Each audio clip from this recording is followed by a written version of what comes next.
আগামী ডিসেম্বরের মধ্যেই জাতীয় নির্বাচন অনুষ্ঠিত হতে হবে।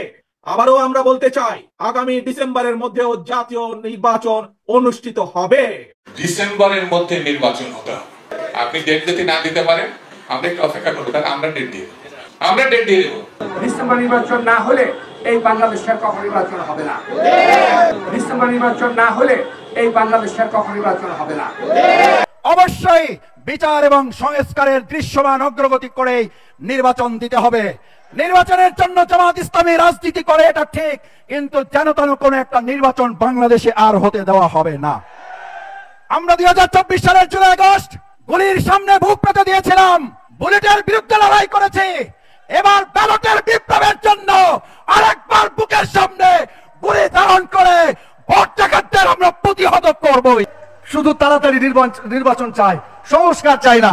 আপনারা বলেন, আগের মতো যদি নির্বাচন হয়, এই নির্বাচনের দরকার আছে? ওটা নির্বাচনই হয় নাই। 14 সালে বিনা ভোটে হলো, 18 সালে দিনের ভোট রাতে হয়ে গেল, 2024 সালে কি হলো? কোনো ভোটই হলো না। নিজেরা ভোট করলো, দামি নির্বাচন করা হয়েছে। তাদের কথা হলো আমার ভোট আমি দিব, কথা ছিল যাকে ইচ্ছা তাকে দিব, কিন্তু তাদের স্লোগান ছিল আমার ভোট আমি দেবো, তোমারটাও আমি দেবো। এইভাবে তারা ভোটকে ধ্বংস করে দিয়েছে।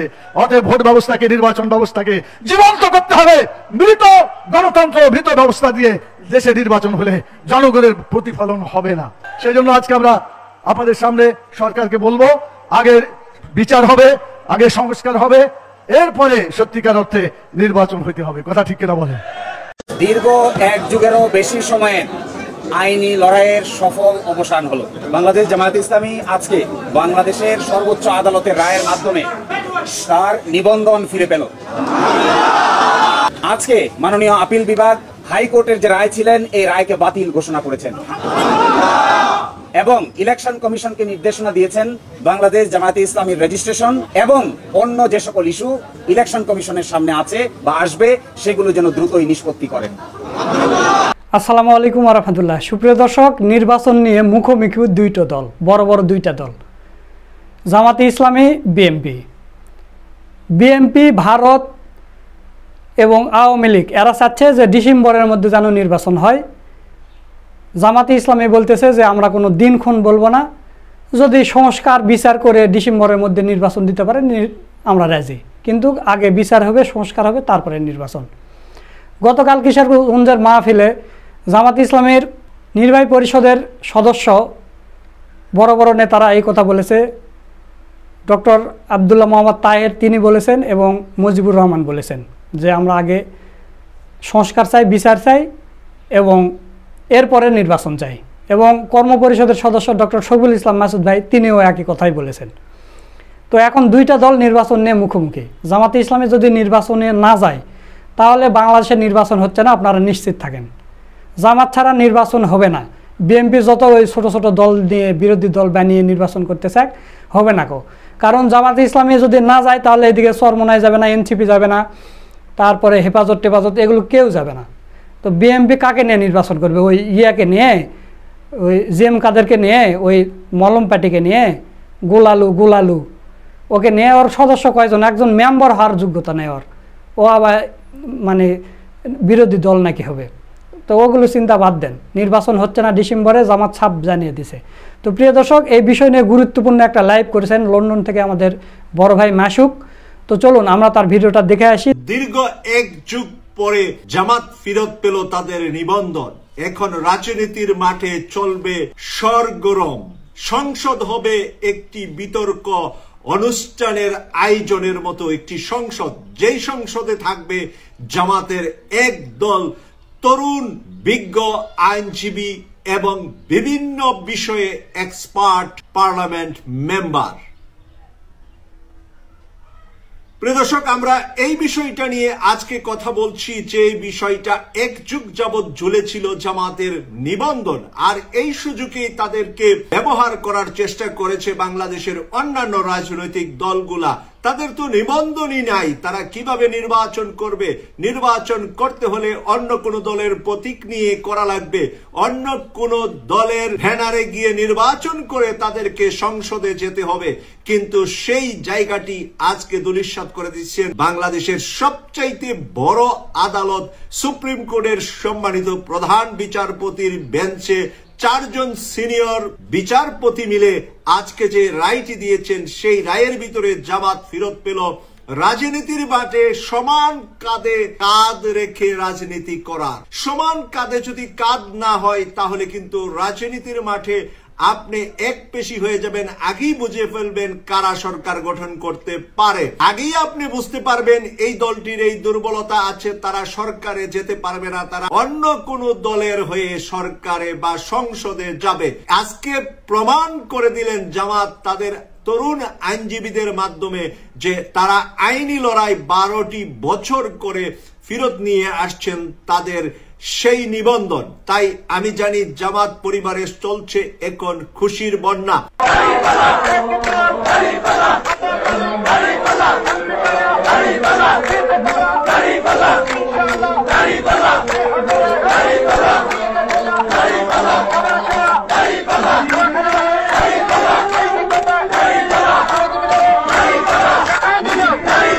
গত সপ্তাহে আরেকটি খুশির বন্যা তারা পেলেন, সেটা হলো তাদের দলীয় নেতা আজহারুল ইসলামের মুক্তি।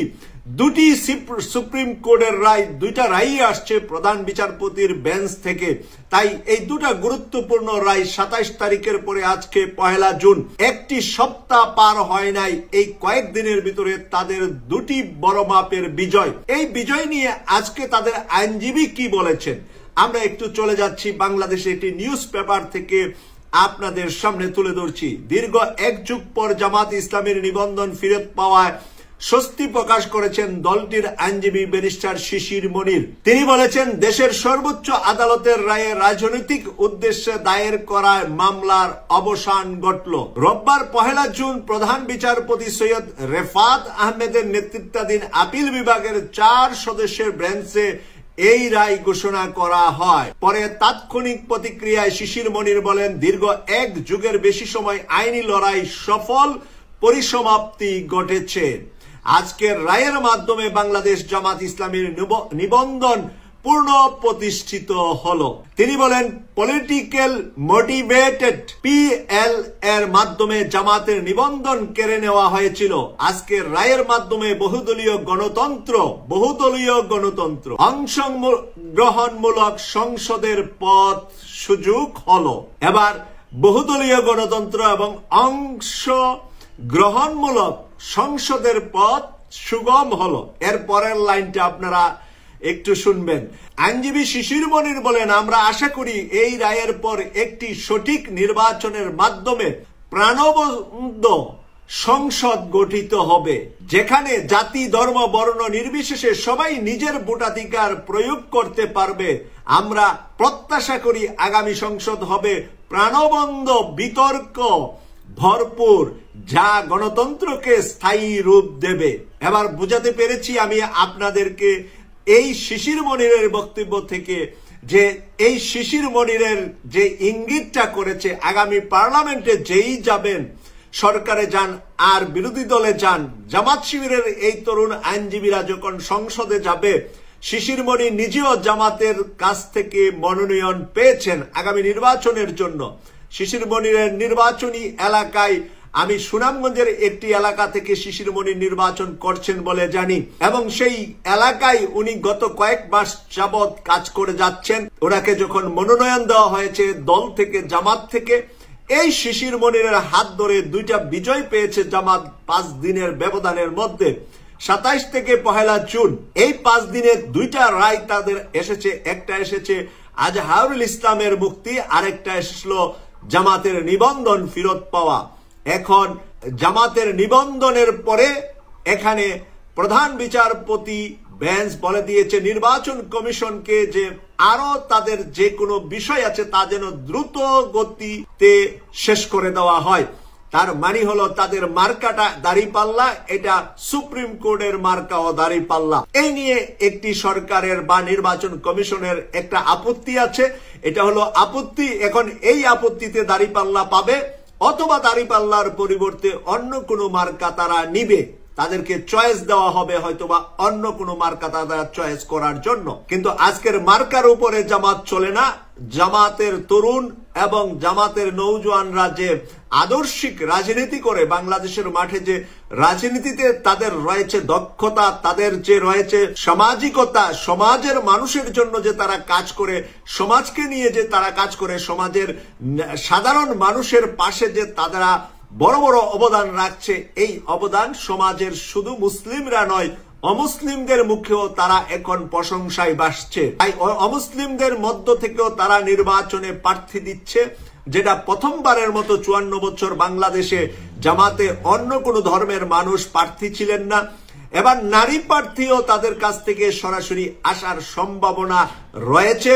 তারা যদিও এর আগে মহিলা কোটায় মহিলা এমপি দিয়েছেন, কিন্তু সরাসরি মহিলারা এমপি নির্বাচন জামাত থেকে এর আগে না করলেও আমার ধারণাটাই আমি বলবো, কারণ জামাতের মহাসচিব বলেছে যে এটা এখনো আমরা ঠিক করি নাই। কিন্তু ঠিক করি নাই অর্থ এই নয় যে আমরা করব না, এই কথা কিন্তু জামাতের যে মহাসচিব অধ্যাপক মিয়া গোলাম পরোয়ার, এখন তিনি হজে আছেন, এই জন্য ওনার কোনো বক্তব্য এই মুহূর্তে আমরা পাচ্ছি না। তো উনি কিন্তু এই কথাটা বাংলাদেশের আরেকটা টেলিভিশনের সাক্ষাৎকারে গত 1 মাস আগে বলেছিলেন যে এবার আমাদের সাথে সেই হিন্দু ধর্মের বা বৌদ্ধ খ্রিস্টান অন্যান্য ধর্মাবলম্বী ভাইদের সুসম্পর্ক আছে, তাদের মধ্য থেকে আমরা প্রার্থী দেব এবার প্রথমবার। তখন সাংবাদিক প্রশ্ন করেছিলেন নারী প্রার্থী দিবেন কিনা, তখন তিনি বলেছিলেন যে এটা এখনো আমাদের ফোরামে ডিসাইড হয় নাই। তার মানে হলো ফোরাম তো প্রত্যেক মাসেও বসতে পারে, 3 মাস পরেও বসতে পারে, ইমার্জেন্সি যে কোনো সময় ফোরাম বসতে পারে। কেন্দ্রীয় ফোরামের সিদ্ধান্ত হবে হয়তোবা নারীদেরকে কোন কোন আসন দেওয়া যায়, যেই আসনে নারীরা বিজয় অর্জন করতে পারবে, তাদের প্রার্থীরা যেন বিজয় অর্জন করতে পারে এই বিষয়টা তারা নিশ্চিত। যার মাধ্যমে হবে, সেটা পুরুষ হোক নারী হোক অন্য ধর্মের হোক, এবার এটা তারা জাস্টিফাই করবে না, করবে হলো এই মানুষটা পার্সোনাল জীবনে কতটুকু আদর্শিক মানুষ, তার ধর্ম থেকেও সে কতটুকু সেই ধর্মের মানুষদের কাছে পপুলার এবং সেই ধর্মের মানুষদের কাছে সৎ মানুষ, এবং নারীদের মধ্যে হলেও এই নারী কতটুকু ভালো কাজের সাথে জড়িত, ওনার কতটুকু ভালো অবদান, মানবতার সেবায় উনি কতটুকু এগিয়ে আছেন, এইগুলা বিশ্লেষণ করেই তারা নারী প্রার্থীও এবার দিবেন বলে আমি বিশ্বাস করছি। প্রিয় দর্শক, জামাতকে নিয়ে এনসিপি কে নিয়ে বিভিন্ন কথাবার্তা হচ্ছে, এরই মাঝে কিন্তু এনসিপি কেও আমরা দেখতে পাবো যে হঠাৎ করে একদিন এনসিপিও নিবন্ধন পেয়ে গিয়েছে। এরই মাঝে এনসিপির কিছু তরুণরা ভুল পথে আছে, তাদেরকে শুধরাবে অথবা তাদেরকে নির্বাচনে প্রার্থী না দেওয়ার বিষয়টাই আমি মনে করি এনসিপি সিদ্ধান্ত নিবে। যাদের মাঝে চরিত্রগত দিক থেকে বিভিন্ন কিছু, চরিত্রগত দিক শুধু নারী নয়, চরিত্রগত দিকের প্রধানটা হলো ঘুষের সাথে সুদের সাথে বাণী, যেটা লেনাদেনা মানে বিভিন্ন জায়গায় মানে কমিশন বাণিজ্য, এই সমস্ত কিছুতে এনসিপির কিছু তরুণরা ঢুকেছে। তাদেরকে বাদ দিয়ে ওরা যেন নির্বাচনে প্রার্থী বাছাই করে, সেটার জন্য আমার পক্ষ থেকে আমার আন্তরিকতা আছে তাদের প্রতি, কিন্তু সেই লোকগুলাকে বাদ দিতে হবে যারা 24-এর এই বিজয়কে লালন করতে পারছে না, তাদেরকে বাদ দিতে হবে। কিন্তু এনসিপি সম্পর্কে আরেকজন মীর জাফর, এবি পার্টির মঞ্জুল ইসলাম, এই মঞ্জু সাহেব, আমি আরেকদিন বলেছিলাম আপনাদেরকে, আরো 2-3 দিন বলেছি যে খালেদ মহিউদ্দিনের ঠিকানাই হলো সব শয়তানের জায়গা। ওই মঞ্জু ওখানে গিয়ে বলেছে যে এনসিপি নাকি কোন এক বিএনপি নেতার বাসায় গিয়ে দর কষাকষি করেছে কয়টা সিট দিবে এনসিপি কে। তারপরে হাসনাত আব্দুল্লাহ সহ এরপরে নাহিদ ইসলামও তাকে এই মঞ্জুকে ফোন দিয়েছে। এই মঞ্জুকে ফোন দিয়ে বলেছে আমরা তো এমন কোন মিটিং বিএনপির সাথে করি নাই, আপনি কেন মিথ্যা কথাটা খালেদ মহিউদ্দিনের ওখানে গিয়ে বললেন। তখন মঞ্জু বলেছে বিএনপির ওই নেতা বলেছে এবং তখন এই নাহিদ ইসলাম হাসনাত আব্দুল্লাহ বলল আমরা তো গিয়েছি এই 24-এর বিজয়ের যে প্রক্লামেশন, যেটা আমরা যে ঘোষণাপত্রটা, ওই ঘোষণাপত্রটা নিয়ে আলোচনা করতে গিয়েছিলাম বিএনপি নেতার বাসায়। তো ঘোষণাপত্রের আলোচনায় গিয়েছি, সেখানে কি করে আপনি বললেন যে আমরা গিয়েছি তাদের সাথে নির্বাচনে কোয়ালিফিকেশন করার জন্য, কয়টা সিট দিবে সিটের দর কষাকষি করার জন্য। তাই এই গাদ্দারদেরকে চিনে রাখবেন। এই শিশির মনির ছিল ছাত্র শিবিরের সেক্রেটারি জেনারেল, আর এই মঞ্জু এবি পার্টির মঞ্জু কিন্তু ছাত্র শিবিরের সেন্ট্রাল সভাপতি ছিল। কিন্তু এই গাদ্দার ছাত্র শিবির করতে পারে নাই, কারণ মীর কাসেম আলী ইন্তেকাল করার পরে দিগন্ত টেলিভিশনটাকে, মীর কাসেম আলীকে যখন কারাগারে নেওয়া হয়েছে, কারাগারে নেওয়ার পরে তো ফাঁসি দিয়েছে, এখানে তো 2 বছরের মতো কারাগারে ছিলেন। ওই সময়ে মঞ্জু চেষ্টা করেছিলেন দিগন্ত টেলিভিশনটা সে নিয়ে নিতে এককভাবে। তারপরে জামাত তাকে তার দল থেকে, জামাত থেকে বহিষ্কার করে। মঞ্জু জামাত থেকে বহিষ্কৃত ব্যক্তি, আর ওই বহিষ্কারের পরে সে গিয়ে এবি পার্টি বানিয়েছে। তাই এই এবি পার্টি দিয়ে যে বাংলাদেশে কিছু হবে না, আর এরকম গাদ্দার, এরকম মিথ্যাবাদীদের যে বাংলাদেশের সংসদে যেতে পারবে না, ওরা মানুষের পা চাটা, পা টিপা, এখন বিএনপির পা টিপে, বিএনপি যদি 2টা আসন দিয়ে দেয় মঞ্জুকে আর ব্যারিস্টার ফুয়াদকে, তাহলে মঞ্জু বিএনপির হয়ে যাবে। এরকম ওরা 2টা আসনের জন্য এখন এইরকম বিএনপি যেই কথাটা না বলে সেই কথাটা ওরা বলে। এরকম আরো 2-1টা ছোটখাটো দল আছে, ওদেরকে আপনারা চিহ্নিত করবেন। আজকের বাংলাদেশে 2টা রাজনৈতিক দলের বড় হাট কন্টেস্ট হবে সংসদে, আমি মনে করি। একটা হলো বিএনপি, আরেকটা হলো বাংলাদেশ জামাত ইসলামী। তাই 2টা সমান তালে, সমানভাবে, এই 2টা কাজ যেরকম আমাদের সমান, এই 2টা গ্রুপ জামাতের সাথে যাদের ভালো সম্পর্ক, সকল ইসলামী দল সহ বিভিন্ন মতাদর্শের দল যারা ভালো সম্পর্ক তারা জামাতের সাথে যান, আর যারা বিএনপির সাথে ভালো সম্পর্ক তারা বিএনপির সাথে যান। আমরা 2টা গ্রুপের হার্ড কন্টেস্ট দেখতে চাই আগামী সংসদ নির্বাচনে। যে জিতবে তাদেরকে আমরা ফুলের মালা দিব, যারা রানার্স আপ হবে তাদেরকেও স্বাগত জানাবো। পরের নির্বাচনে হয়তোবা আবার তারাও বিজয়ী হতে পারে। তাই 2টা শক্তিশালী দল থাকবে বাংলাদেশে, এই প্রত্যাশা রেখে আজকের বিশ্লেষণটা এখানে শেষ করছি। আল্লাহ হাফেজ। সুপ্রিয় দর্শক, আপনারা মাসুক ভাইয়ের ভিডিওটা দেখলেন, তো আজকের এই ভিডিওটা আপনাদের কাছে কেমন লেগেছে তা অবশ্যই কমেন্ট করে জানিয়ে দিবেন। আর ভিডিওটা ভালো লাগলে বেশি বেশি করে শেয়ার করবেন। নিত্য নতুন এরকম আপডেট ভিডিও পেতে আমাদের চ্যানেলটা সাবস্ক্রাইব করে রাখবেন। আজকের ভিডিও এই পর্যন্তই। সকলকে ধন্যবাদ। আসসালামু আলাইকুম ওয়া রাহমাতুল্লাহ।